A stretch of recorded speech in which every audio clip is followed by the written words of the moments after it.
La raison pour laquelle cette bataille est si intense est que notre esprit est notre plus grand atout. Et Satan sait que tout ce qui attire notre attention nous attire. Il commence donc par l'esprit, pas par notre comportement, ni même par nos émotions, mais par nos pensées. Un esprit bien géré est la clé de la paix, la clé du bonheur, la clé de la vie. Un esprit non géré conduit à la tension, un esprit géré conduit à la tranquillité. Un esprit non géré conduit à la pression, mais un esprit géré conduit à la force. Un esprit non géré conduit au stress. Si je veux apprendre à gérer mon esprit, je dois le nourrir de vérité. Comment puis-je contrôler cette tour de contrôle de ma vie?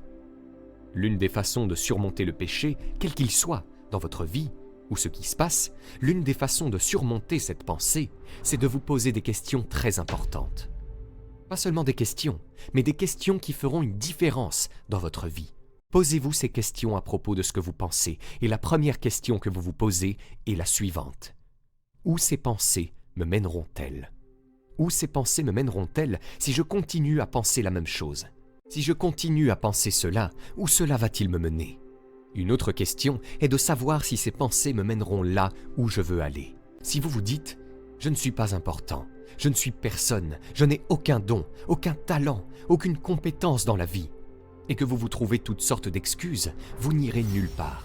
Il commence donc par l'esprit, pas par notre comportement, ni même par nos émotions, mais par nos pensées. Notre esprit est la tour de contrôle de notre vie. Tout ce qui se passe dans notre vie commence ici. Toutes nos décisions sont là, et la vérité est que ce que nous sommes aujourd'hui est le résultat de ce à quoi nous avons pensé pendant toutes ces années. Alors, si vous n'aimez pas ce qui se passe autour de vous, peut-être devriez-vous vous poser la question « À quoi est-ce que je pense? Qu'est-ce que je pense de moi-même? Qu'est-ce que je pense des autres ?» Car ce à quoi nous pensons est vraiment ce qui nous contrôle. Par exemple, une relation avec Dieu, une relation avec les autres, un sens de la direction dans la vie, tout ce que nous accomplissons ou échouons dans la vie, tout cela est le résultat de la façon dont nous pensons. Le diabète de type 2, l'inflammation, le cancer, les maladies cardiaques, les maladies auto-immunes, le vieillissement accéléré, la propension aux infections. Et nous n'avons pas fait du bon travail dans ce domaine, parce que nous nous rendons compte aujourd'hui que seulement 5% des mutations génétiques liées à la maladie sont totalement pénétrantes, ce qui signifie qu'elles garantissent la maladie. 95% des mutations génétiques à l'origine de maladies sont liées au mode de vie, au sommeil, à la gestion du stress, à la méditation, à l'exercice, au yoga, aux techniques de respiration, à la qualité de vos émotions, à la nutrition, aux relations personnelles, aux interactions sociales, à l'environnement et à la connexion avec la nature, qui influencent l'activité de vos gènes. C'est ce que nous appelons l'épigénétique. Supposons que vous vous débarrassiez de toutes les maladies chroniques et aiguës. Les humains souffriraient-ils encore?